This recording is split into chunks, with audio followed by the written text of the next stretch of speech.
You could use an emulsifier and make this look just like it does in the grocery store when you're buying. But that's not what I was going for. And I'm real happy with what I have.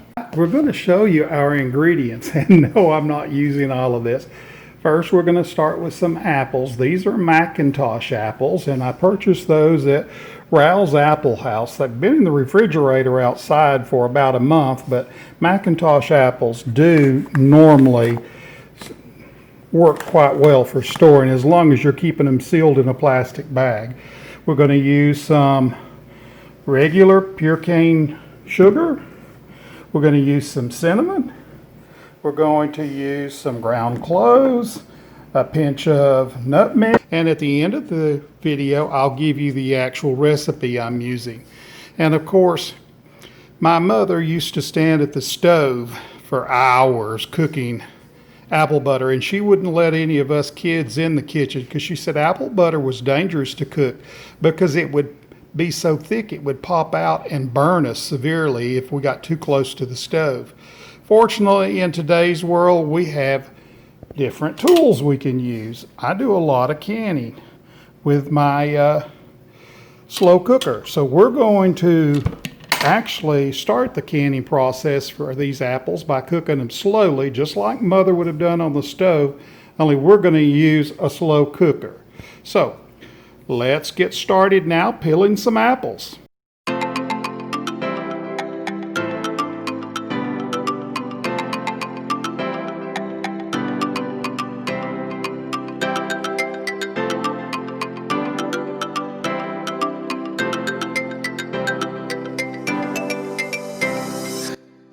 Lucy, Katie dropped a bite of apple. Yeah, I knew you'd like that. I know, my puppy. I'm going to want to cut my apples thinner than normal, and I'm going to do that so they cook up a little bit better. I don't want them to be in great big hunks. So, as you can see here, I'm cutting them in thin slices and putting them in the bowl. Another thing that a lot of people do is when they're making and canning apples, they'll put a little bit of lemon juice in the water to keep them from turning brown. I'm not using water, and I'm not trying to keep them from turning brown.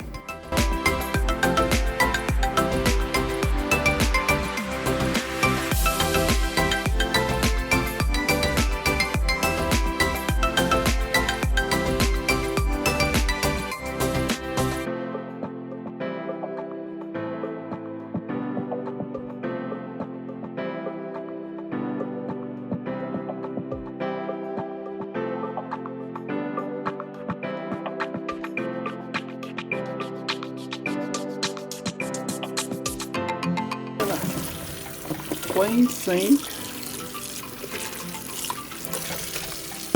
Wash these, and as I said, some of them are going to be turning brown. And now I'm going to put them in a strainer and strain them, and then put them in my measuring cup because I need to measure and see exactly how many cups I have. Okay, now I have my apples, not all of them, most of them in a strainer, and simply rinse them again. And once they're rinsed and drained, I'm going to put them in this. This is probably the best thing that we ever purchased to use for canning. This thing actually holds 8 cups, and it's used every time we're canning anything. Okay, I ended up with the first 8 cups here. They're going to go directly into the cooker, and I'd like to have about 8 more cups. Now this is going to cook down because there's no liquid in that container. But the recipe I follow tells me how many cups I need, and then I can calculate from there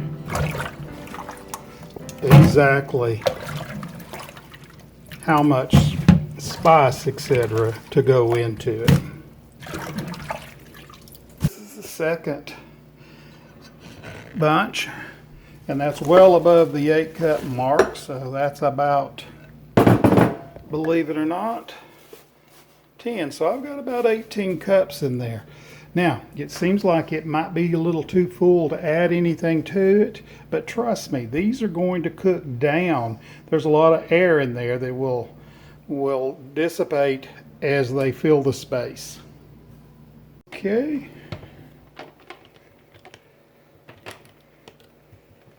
This is what our apples look like 1 hour in. They're starting to slowly cook, and I'll continue following up with it and let you guys see how the process moves along. Okay, our apples have cooked down. Most of the moisture is from the apples is in there. I'm going to add 2 cups of sugar because I am making a sweet breakfast jam. I have 1 teaspoon of cinnamon. I have about 1/4 teaspoon of nutmeg and 1/2 teaspoon of cloves.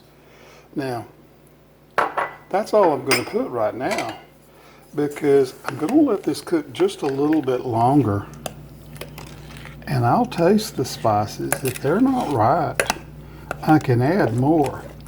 You can always add more, but it's impossible to take out spices. Okay, now the last ingredient I'm adding is some apple cider vinegar.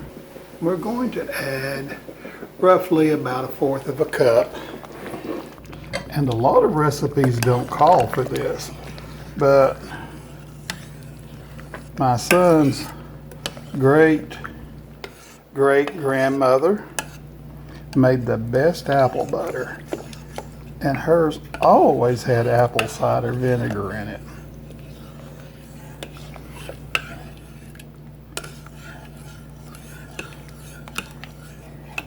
Not sure why she put it in. Of course, you have to remember, back in the old days, most jellies and jams and things were put in spare jars, and they melted paraffin and put on top of the jars. And a lot of times, and I know this for a fact from my grandmother, there would be mold on top of the paraffin. So it's not really considered a safe method. But back in the early 1900s, late 1800s, there wasn't much else the ladies could do. All right, I have a towel, my little jar lifter to take my jars out of the hot water and to set them in. This towel's where we'll set our hot jars. I have, of course, my jar rim filler so that my jars don't get too messy. I'm going to ladle it, and most importantly of all, in this crock pot, actually it's a slow cooker.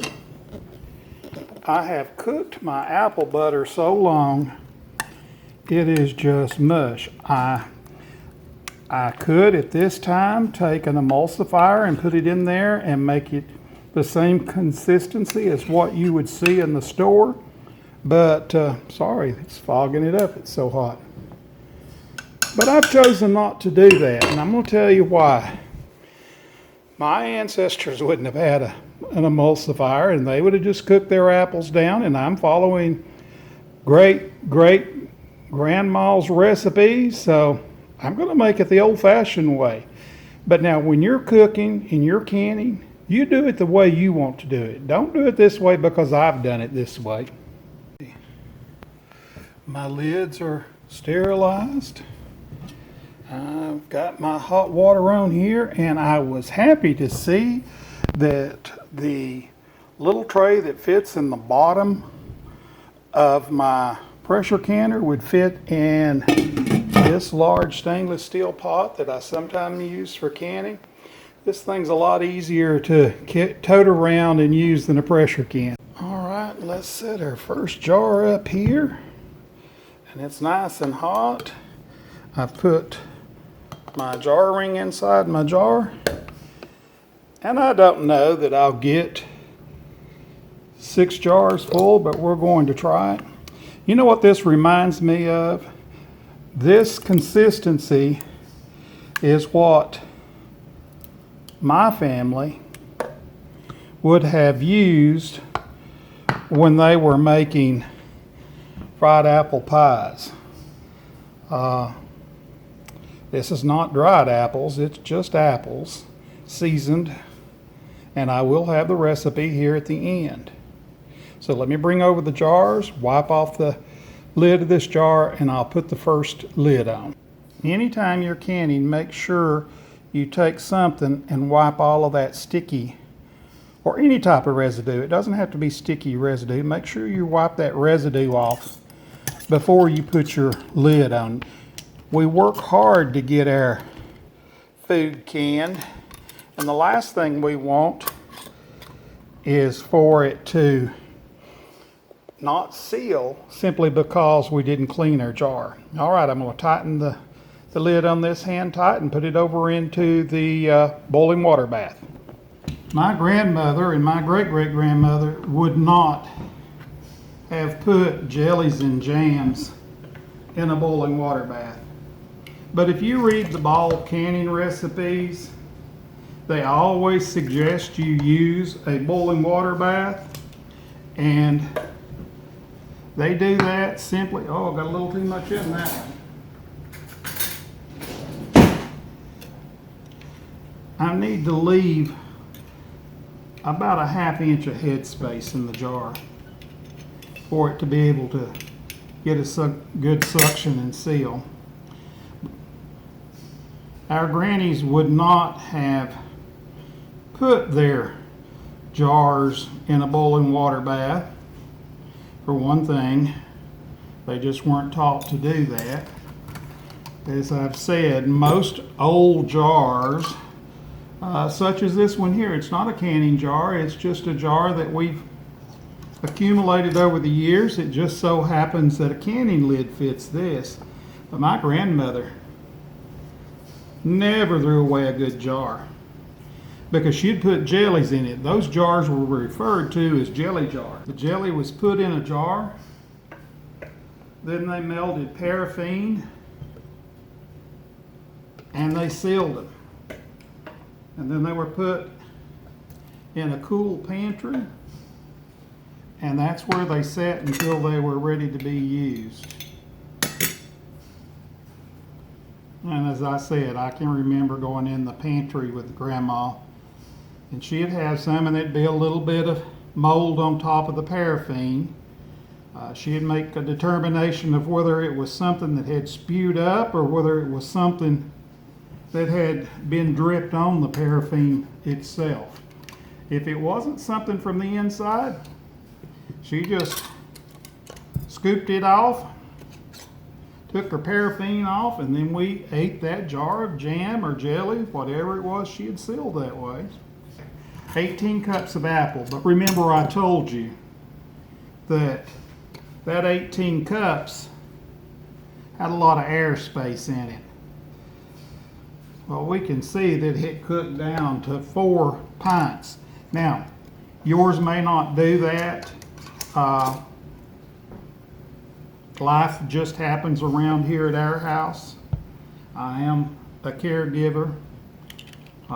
If something has to be gotten at the store, I have to stop, run, get, whatever. So, life happens. This stuff cooked till most all of the moisture cooked out of it. That's good. I'll have a little bit to taste here just as soon as it cools. And I have my jars in my water. It's just now slowly coming up to a boil. I will boil these jars based on the ball canning directions for approximately 20 minutes. You would normally do it at 15 minutes, but I'm at a much higher elevation than most people here on the Cumberland Plateau, so I'm supposed to add 5 minutes. Thus, we have 20 minutes.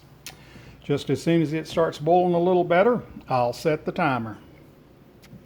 Okay, my jars are starting to seal, and I had a little bit left in the bottom of the slow cooker to try, so let's give it a try. The wife's already tried it and she says it is really great. I'll have to say it is good. I like the consistency of the little apple chunks. As I said, you could use an emulsifier and make this look just like it does in the grocery store when you're buying, but that's not what I was going for. And I'm real happy with what I have. Thank you for watching our video and have a great day.